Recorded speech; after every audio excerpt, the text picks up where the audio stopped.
Coach Prime got another win in the transfer portal.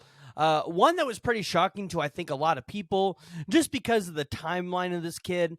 And we're going to go ahead and we're going to dive into it. But before we do that, please go ahead, hit that like and the subscribe button. Let me know what you all are thinking down in the comments below. And listen, if you like the Colorado content that I am able to bring you, like I said, smash the like button, give me a subscribe. It really does help me continue to bring you guys more Colorado content, more Colorado interviews, and especially today in the NIL era. When you guys watch the videos, when you guys like them and subscribe, it helps me gain more money to be able to pay these players. So if you like them going to your school, you like the interviews, go ahead, smash that like and subscribe button. But Coach Prime landed the 5'10", 165-pound cornerback out of Ole Miss, who he hit the transfer portal and then I guess withdrew his name, transferred back to Ole Miss, whatever you want to say it. And then I guess just decided to enter the transfer portal once again and now lands at Colorado with Coach Prime. And basically, essentially what we're seeing here is you're just seeing Coach Prime at this point start stacking depth. That's what he's doing. It's not like Kyndrich Breedlove actually has a ton of production in terms of stats on the field. I think he's got 1 assisted tackle in 2022. But if you're Coach Prime, you have to look at it this way. You play in Boulder, Colorado, where a lot of these guys might not be necessarily 100% in shape to play at that elevation, at that high of a level that they want to play to. So you're going to need depth so you can continue to rotate guys in and out. And that's exactly what Kyndrich Breedlove brings them.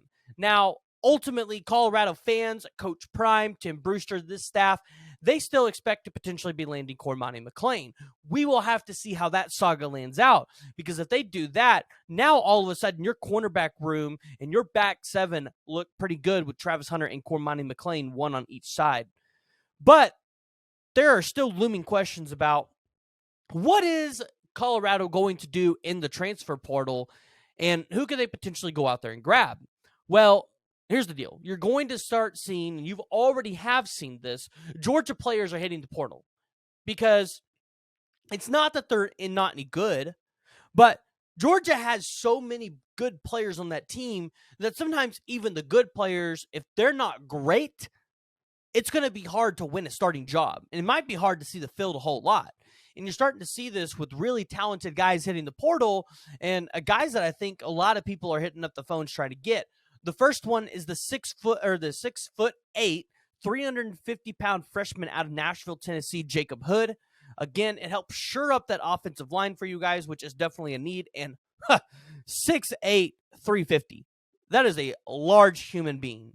Additionally, you've got Trazim Marshall, the junior linebacker. He's actually had some production out there. In 2022, he had 19 total tackles and 1 sack and 1 interception. Before that, he had a total of 11 total tackles. So that could be potentially an option for you guys. And he's a junior, so he's a little bit more tenured in college football. And he's from the SEC. We're starting to see Coach Prime really take a lot of guys out of Florida, and specifically the SEC and the Big Ten, because those are usually big physical guys. Florida is an area that he wants to recruit, so he wants to get some good standing there with some of those guys. Additionally, you have the 5-star, 6'1", 175-pound defensive back. He's a freshman out of Jacksonville, Florida, Jaheim Singletary. I would keep an eye on this one, Colorado fans. I really would. I would really keep an eye on this one. This is one that I think Coach Prime would definitely be hitting the phones up for, because I think he fits a lot of the criteria that the staff is looking for in a player. But the question is, what is Colorado going to do at the defensive line? Because you guys have great edge rushers right now, especially in Dominic. But who are you going to go get on the interior to help fight with you in the trenches? I've got a couple names here.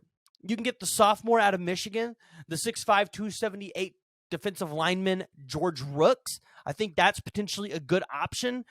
He really hasn't played a whole lot. I think he only has 1 total tackle. But listen, he's got wide shoulders, a really good frame. He could play the 3 technique or in a 4-3 defense or defensive tackle or basically a D-end in a 3-4. So natural athlete, a guy that I think would be great in Coach Prime's defense. Someone that I think they will be potentially looking at. You also could be looking at Malik Langham. He's been around for a while. He is a senior, 6'5", 308-pound guy out of Huntsville, Alabama, currently with the Vanderbilt Commodores, but he is in the transfer portal. In 2022, he had 13 total tackles, and 10 of those were on an assist.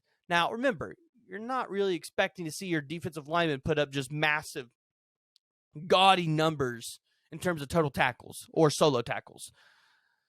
Just it's not something that you're used to. But the kid was originally at Florida. He ended up at Vanderbilt, and now he's in the portal again. I believe he has an offer from Texas State last time I saw. This is a guy that I'm actually really high on. Kind of sad he's leaving Oklahoma. But I would be looking at Alton Tarber from Deerfield Beach, Florida, the 6'2", 327-pound defensive lineman. I think this was a guy that Oklahoma was really hoping would play at the nose tackle position. Ultimately, late decommitted from Georgia Tech, committed to Oklahoma. Kind of was here a year. Just I don't think it really fit. I think he really wanted to get closer to home. But, you know, if he really wants to grow and potentially blossom in college football, Coach Prime, I think, would definitely be an option for him, because in the Tri-County Gold Championship title game during the COVID-19 shortened season, he had 28 total tackles and 4 sacks. So definitely a guy and an athlete that I think would fit on a lot of rosters. You could also be looking at Adrarius Jones, the junior out of Virginia Beach, Virginia, 6'4", 300-pound defensive lineman out of Texas A&M. In his career, he's got 14 total tackles, 6 solos, and 8 assists. He does have half of a sack, so he's assisted there. Again, another guy from the SEC. It kind of fits a lot of criteria for Coach Prime and what they're looking for. They also could potentially just be waiting, you know, and I think a lot of fans across college football, OU fans specifically, just because I know I cover a lot of OU football too, we have a tendency to maybe get a little antsy because we're not seeing a lot of movement and traction, and that's okay.